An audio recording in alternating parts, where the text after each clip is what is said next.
sebenarnya buku untuk hadiah sebenarnya. Setelah itu kemudian Pak Karni lahir pada bulan November tanggal 24 November, dan buku ini dihadiahkan pada November tahun 2014 bertepatan pada saat hari lahir beliau, peringatan hari lahir beliau. Nah, yang menarik sebenarnya dari buku ini adalah Pak Kahar ini sebenarnya sosok yang mungkin banyak orang nggak tahu ya, banyak orang yang tahu, mungkin di luar komunitas tembakau banyak orang yang nggak tahu bahwasanya beliau ini salah satu inventor, penemu dan inovator dari bisnis tembakau di Indonesia. Pak Kahar ini sebelumnya dia mempunyai catatan yang sangat panjang di dunia tembakau. Jadi sejak muda dia sudah bergelut dengan tembakau, dan pada masa Orde Baru sempat menjadi direktur di PTPN 10, dulu PTPN 27, PTPN 10 yang khusus mengurusi tembakau. Dan Pak Kahar ini juga yang salah satu yang kemudian mencatatkan diri sebagai orang yang membuat inovasi tembakau bawah naungan. Kalau hari ini Bapak sekalian lihat di Jember itu ada tembakau yang berada pakai waring gitu, itu salah satu inventornya Pak Kahar dulu, salah satu penemunya Pak Kahar. Jadi beliau yang mengawali di Jember waktu, karena PTPN 10 kan pusatnya di Bobin ya, di mana, di Jelebuk itu. Jadi salah satu yang kemudian mengawali tembakau bawah naungan atau tobacco under shade itu adalah Pak Kahar ini. Sampai sekarang kemudian beliau pensiun tahun 90 dan kemudian membuat perusahaan namanya Tarutama Nusantara TTN yang ada di mana? Di Sukorambi ya, di Sultan Sukorambi. Yang menarik dari Pak Kahar sebenarnya bukan hanya bisnis tembakonya. Itulah kenapa kemudian ketika Pak Fauzi pertama kali meminta saya untuk membedah buku ini, Pak Fauzi membaca artikel saya di beritajatim.com yang menceritakan tentang Pak Kahar. Jadi yang menarik dari Pak Kahar adalah bukan hanya soal tembakonya, tapi soal kemampuan literasinya dan daya literasinya. Jadi ada yang menarik dari Pak Kahar adalah beliau lahir dari keluarga pahlawan. Dia keturunan Sultan Mahmud Badaruddin. Sultan Mahmud Badaruddin II. Sultan Mahmud Badaruddin II ini yang kalau di uang 10 ribuan itu pernah, mungkin Bapak Ibu pernah lihat tahun 2000 ada pahlawan nasional itu Sultan Mahmud Badaruddin, itu salah satu moyang dari Pak Kahar. Dari keluarga besar Pak Kahar adalah keturunan Sultan Mahmud Badaruddin. Dan Pak Kahar ini punya kecenderungan untuk bukan hanya membaca, tapi juga membukukan atau mencatatkan apa saja yang dia lakukan. Jadi bisnis tembakau yang beliau lakukan itu dia bukan hanya sekedar melakukan budidaya, tapi juga melakukan pencatatan budidaya.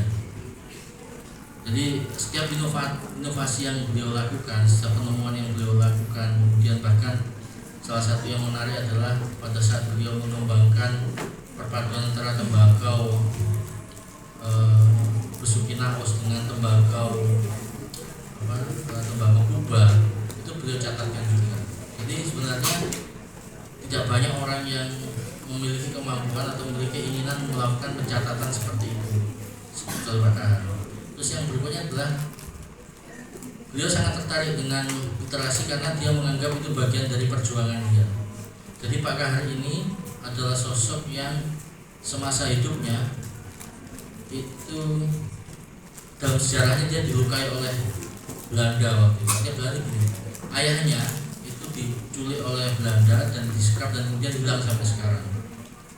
Pak Kahar secara resmi itu selalu mempertanyakan kepada pemerintah Belanda, menulis surat kepada pemerintah Belanda, kemana ayah saya, karena waktu itu ayah Pak Kahar ini itu dibawa ke Surabaya pakai gerbong maut Bondowoso, salah satu dari penghuni gerbong maut Bondowoso yang banyak meninggal waktu itu.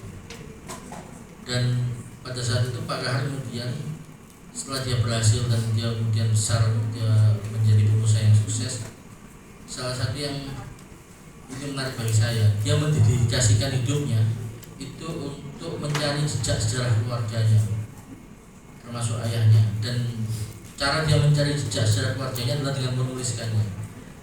Jadi dia pernah meminta akademisi UNED untuk menulis sejarah tentang Kesultanan Palembang karena dia bagian dari keluarga Kesultanan Palembang. Kemudian dia meminta saya untuk menulis tentang bagaimana Sultan Muhammad Badarudin yang diasingkan ke Ternate. Dia ingin tahu bagaimana Sultan Muhammad Badarudin di Ternate waktu itu seperti apa. Nah, Pak Kahar ini selalu begitu. Jadi dia itu selalu menginginkan bahwasanya harus ada catatan tertulis tentang keluarga dia, keluarga Pak Kahar ini, yang bisa dibaca oleh anak cucunya, oleh siapapun juga. Jadi Pak Kahar bukan hanya sekedar berbisnis tembakau, tapi yang paling penting adalah menurut saya sebenarnya adalah yang paling penting bagi saya adalah dedikasi dia terhadap dunia literasi. Tidak banyak orang yang mempunyai komitmen dan dedikasi untuk membaca sejarah keluarga dia dengan melakukan penelitian dan bahkan mungkin membiayai penelitian tentang sejarah keluarganya. Saya pernah waktu ke Ternate itu sebenarnya saya agak ragu-ragu sebenarnya. Waktu itu Pak Kahar pernah mengatakan kepada saya, tolong saya dibantu menulis tentang Sultan Mahmud Badarudin II yang dibuang ke Ternate. Tolong saya dibantu untuk mencari sejarah dia di sana, karena kalau yang sejarah yang di Palembang itu terang benderang, dan dia sempat meminta Pak Nawianto ya, dosen sastra Universitas Jember untuk menuliskannya. Tapi yang di Ternate ini nggak ada. Padahal di Ternate ini jejak sejarah di mana makam Sultan Mahmud Badarudin, keluarga dan para pengikutnya dimakamkan di Ternate.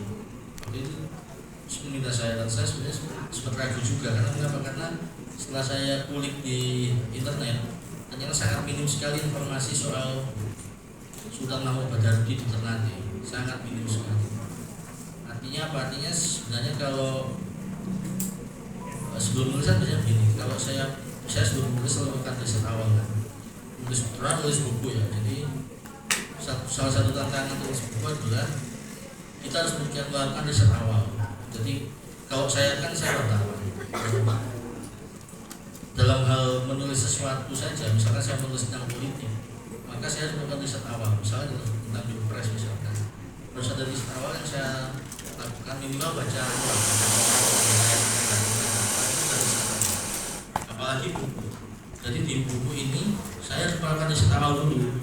Apakah di Ternate ini ada cerita informasi tentang Sultan Mahmud Badarudin? Ternyata tidak banyak yang saya bisa cari di internet tentang Sultan Mahmud Badarudin. Hari ini kita riset itu mudah aja kita di internet, karena internet kan mudah penyebaran informasi banyak. Tapi Pak Kahar waktu itu memaksa bahwa artinya gini, sudah kamu berangkat saja, anggap saja kamu sedang berlibur ini ke Ternate. Dan akhirnya saya waktu itu berangkat bersama fotografer teman saya Fakultas Sastra juga, Heru Putranto. Jadi dia wartawan radar juga, mantan fotografer radar Jember, namanya itu Heru Putranto. Kami berangkat ke Ternate sama-sama, dan benar juga ternyata di sana pun jejak Mahmud Badarudin itu sebenarnya hampir dilupakan oleh banyak orang. Jadi kalau kita bayangkan ya, saya awalnya bayangkan waktu itu ketika saya ke Ternate itu saya bisa menemukan banyak cerita folklore tentang Mahmud Badarudin. Ternyata tidak. Ternyata Mahmud Badarudin ini orang hanya tahu makamnya memang di Ternate, tapi tidak banyak cerita yang tersebar di mereka. Bahkan di keluarga besarnya, mereka punya keluarga besar. Mahmud Badarudin punya keluarga besar, anak turunnya itu mereka bentuk paguyuban. Paguyuban juga tidak banyak cerita yang bisa disampaikan. Ini yang sebenarnya juga menjadi catatan kita. Dari situ saya belajar bahwasanya seorang besar seperti Mahmud Badarudin saja bisa kehilangan jejak folklornya, apalagi tokoh-tokoh lainnya. Dan itu sebenarnya menjadi awal yang keinginan saya juga di Jember boleh terjadi seperti itu. Nah, dari situ kemudian Pak Bahar waktu itu sudah menyatakan, Pak Kahar menyatakan waktu itu udahlah kamu berangkat aja gitu. Berangkat, dan ada saya di Ternate selama sepekan dan bertemu beberapa orang di sana, termasuk mewawancarai keluarga dan sebagainya. Ya ternyata memang Pak Kahar memang dikenal oleh keluarga mau Badarudin di Ternate, mewawancarai di sana, dan saya pulang membawa bekal di situ, dan dari situ kemudian saya melaporkan Pak Kahar temuan saya seperti ini, dan Pak Kahar meminta saya untuk menuliskannya. Jadilah buku Sultan Mahmud Badarudin, kisah tentang terbitkan oleh Lentera di Yogyakarta. Nah, dari situ kemudian saya merasa bahwasanya melihat Pak Kahar ini adalah sosok yang memang dia mau membiayai seberapapun, dia membiayai apapun kegiatan itu asalkan berkaitan dengan literasi. Salah satu yang saya ingat adalah berkali-kali Pak Kahar selalu bercerita tentang ayahnya yang diculik, dan dia punya keinginan sebenarnya, dia ingin ke Belanda. Salah satu yang ingin dia mencari jejak ayahnya itu mencari bagaimana, saya ingin tahu di mana makam ayah saya, dan menarik penelusuran dilakukan dengan cara riset tapi akhir hayat memang tidak terpenuhi, tapi upaya itu dilakukan. Dan untuk tembakau pada akhirnya kemudian karena kebiasaan dia melakukan riset dan kemudian melakukan penulisan, membukukan hasil risetnya itu, dan itu bisa ditanyakan di Tarutama Nusantara ya. Di Tarutama Nusantara ini di TTN itu ada, mereka bikin buku-buku kecil. Jadi Pak Kahar memtradisikan bahwasanya setiap apapun perkembangan dari inovasi tembakau selalu ditulis di buku kecil. Jadi Tarutama Nusantara ini punya tradisi membuat buku-buku kecil sebagai panduan internal mereka, dan itu harus perintah Pak Kahar. Artinya apa? Artinya segala sesuatu itu mungkin bisa dikatakan, tapi sesuatu yang dikatakan itu akan hilang. Verba volant scripta manet. Apa yang terucap itu fana, apa yang tertulis itu abadi, kan itu. Kalau bahasa Latin kan seperti itu. Verba volant scripta manet. Apa yang terucap itu fana, apa yang tertulis itu abadi. Dan Pak Kahar ingin bahwasanya apa yang ada dalam pikirannya, apa yang dia temukan, apa yang dia riset dan inovasikan itu harus tertulis. Karena bagaimanapun juga kelak ketika dia meninggal, maka harus ada orang yang bisa melanjutkan inovasi dia. Dan hari ini kalau saya lihat di TTN, di Tarutama Nusantara, tradisi itu kemudian yang membuat para penerus Pak Kahar, para pegawainya, anak cucunya itu bisa bekerja membudidayakan tembakau dengan baik, karena memang semuanya riset tertulis dengan baik. Mungkin itu kenangan saya terhadap Pak Kahar. Terima kasih sepintas buku ini. Assalamualaikum warahmatullahi wabarakatuh. Ya, menarik sekali Mas Oriza. Kebetulan yang hadir di sini adalah Bapak Ibu dan juga teman-teman dari pegiat literasi di Jember. Ada juga beberapa penulis-penulis di Jember. Jadi semoga kita setelah ini bisa saling berdiskusi. Tobacco Man ini bisa kita jadikan tonggak untuk bagaimana Bapak Abdul Kahar Muzakir ini mendedikasikan usianya untuk terus melakukan riset, dan riset-riset yang dilakukan oleh Pak Abdul Kahar ini sampai sekarang pun masih menjadi sumbangsih besar bagi keilmuan dunia literatur di Jember dan juga di Indonesia pada umumnya. Nanti untuk pertanyaannya mungkin di sesi selanjutnya. Untuk selanjutnya tadi sudah di-spill nih Mas Edi Ortega, panggilan populernya. Iya, tadi sudah di-spill sama Pak Fauzi, Kepala Dinas Perpusda, tentang Jember ini nggak bisa dilepaskan begitu saja dari tembakau. Tembakau menjadi salah satu bagian dari sejarah pembentukan Kabupaten Jember. Kalau misalnya mungkin sekarang ikonnya Jember berubah-ubah ya, tapi tembakau menjadi sebuah lambang yang seharusnya bisa terus kita ingat. Nah, yang lagi rame banyak pro kontra ini adalah terbitnya pengesahan Undang-Undang Kesehatan yang udah terbit Juli 2023 lalu, yang menyatakan bahwa tembakau dan produk olahan tembakau mengandung zat adiktif yang membahayakan. Nah, ini Mas, kalau untuk kita di Jember nih harus bagaimana? Apakah kita mau tercerabut dari akar sejarahnya? Mungkin kita bisa ngobrol santai nih Mas. Monggo, Mas Edi. Baik, bismillahirrahmanirrahim. Assalamualaikum warahmatullahi wabarakatuh. Waalaikumsalam. Alhamdulillahirrahmanirrahim. Yang saya hormati Pak Rektor atau Mas Rektor lah, biar sama-sama muda. Mas Rektor, kemudian Mas Kadis, kemudian teman-teman narsum, ada Mas Firdaus, ada Mas Orisa, ini penulis legendaris. Tentu juga Mbak Suhana selaku moderator, serta Bapak Ibu sekalian selaku audiens baik dari dinas, kemudian dari internal ITS Mandala, undangan yang lain tadi ada dari para kepala desa ya, serta dari dinas-dinas yang lain. Tentu pada siang hari ini saya sangat bergembira, sangat bangga karena hadir di tengah-tengah para orang-orang yang luar biasa ini. Dan baru sekarang saya bisa duduk sebelahan dengan penulisnya. Jadi Bapak Ibu sekalian, saya pertama kali mendapatkan buku ini, Tobacco Man ini langsung dari almarhum, ya, langsung dari almarhum Pak Kahar. Saya nyuntulung Bapak Ibu sekalian, sebelum saya bicara tentang buku ini, mohon berkenan keikhlasan untuk kirim Fatihah dalam Pak Abdul Kahar Musakir. Bismillahirrahmanirrahim. Al-Fatihah.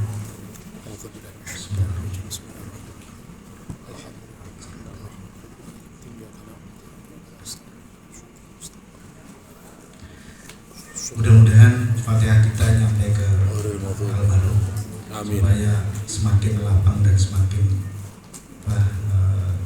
senang melihat kita yang menjadi generasi penerusnya. Amin, amin. Amin. Bapak Ibu sekalian, jadi memang saya ada satu kenangan khusus dengan beliau. Dan saya kenal beliau juga setelah saya datang ke Jember.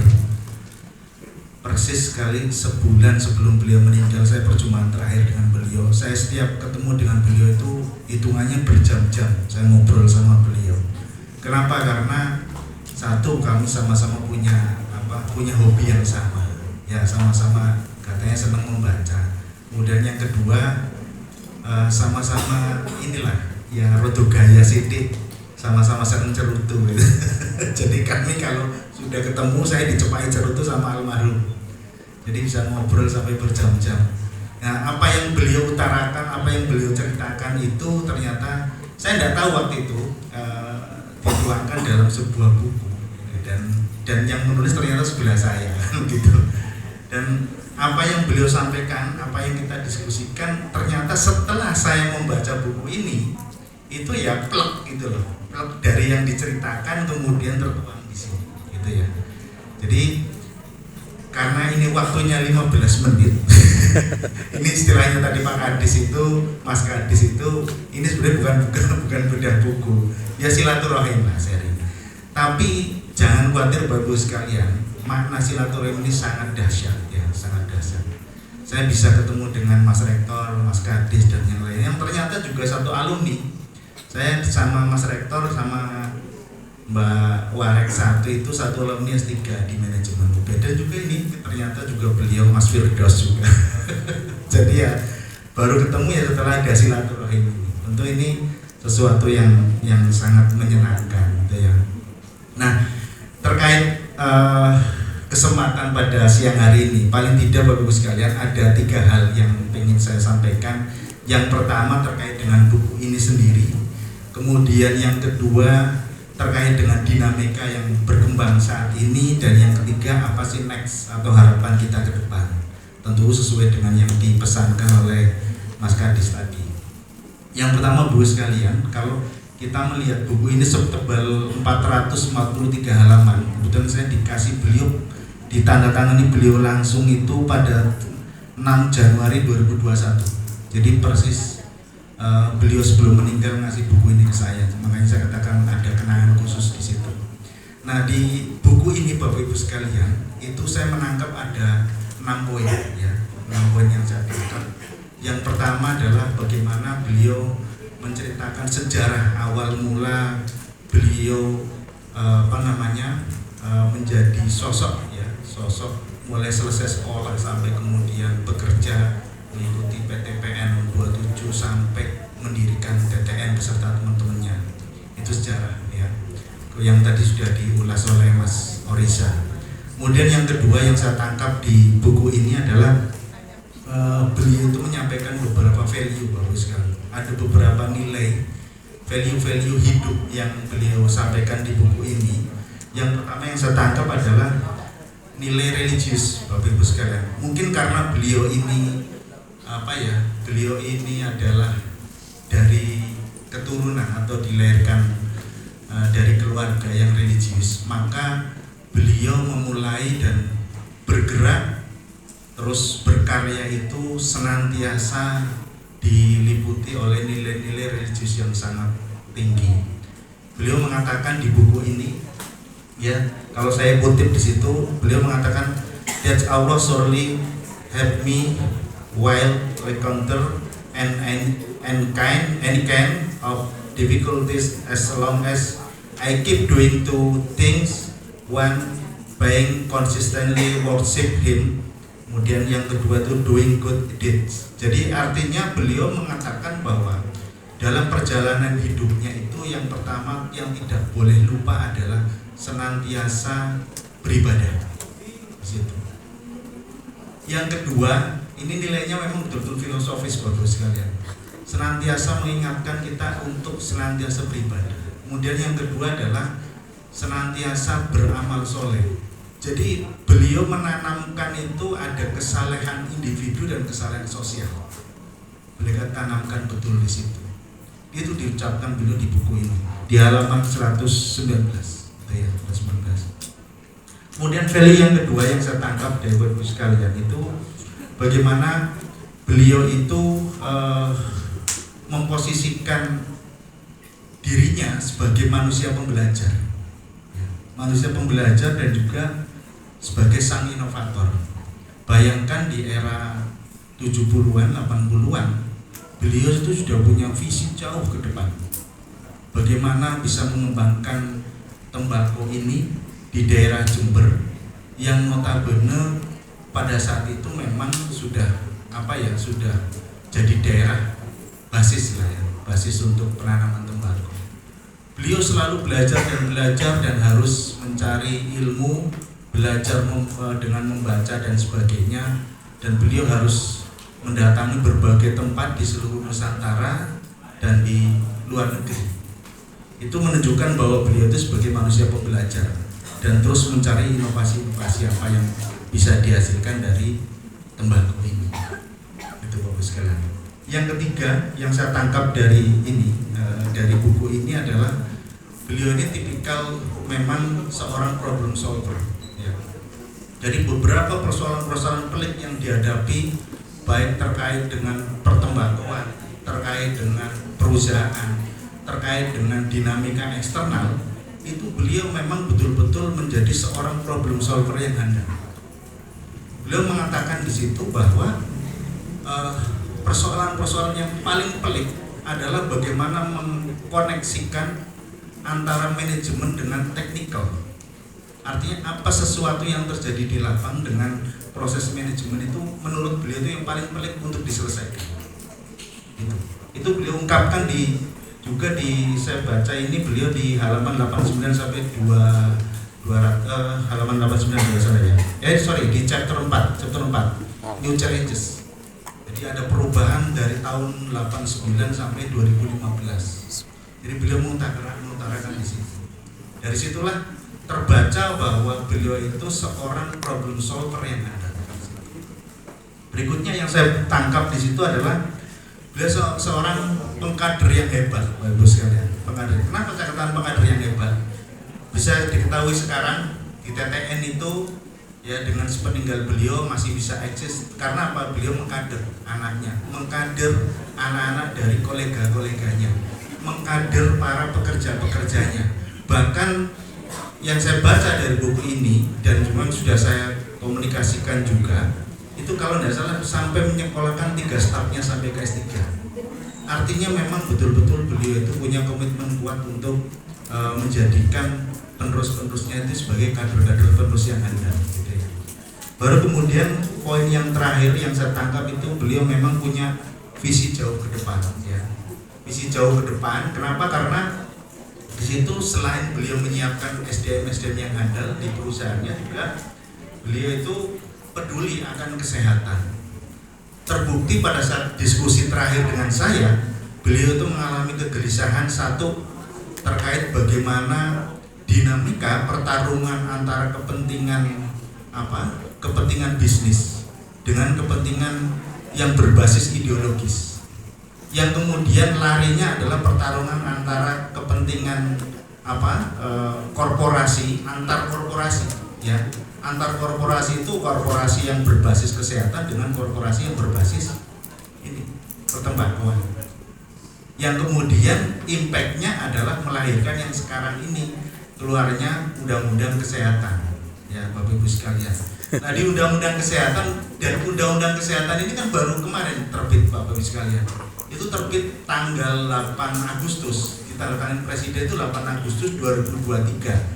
Itu Undang-Undang nomor 17 tahun 2023. Nah di undang-undang itu kemudian diposisikan bahwa tembakau itu masuk di dalam kategori zat aditif. Padahal ya mohon maaf, dari berbagai jurnal yang saya baca, termasuk juga buku Pak Dr. Nasim ya, Dr. Nasim saya juga membaca bukunya Dr. Nasim itu, tembakau itu tidak masuk kategori zat aditif. Tetapi kemudian ada proses tanda kutip dipaksakan bahwa tembakau itu masuk di kategori aditif. Padahal ada perbedaan signifikan antara tembakau dengan golongan psikotropika dan narkotika.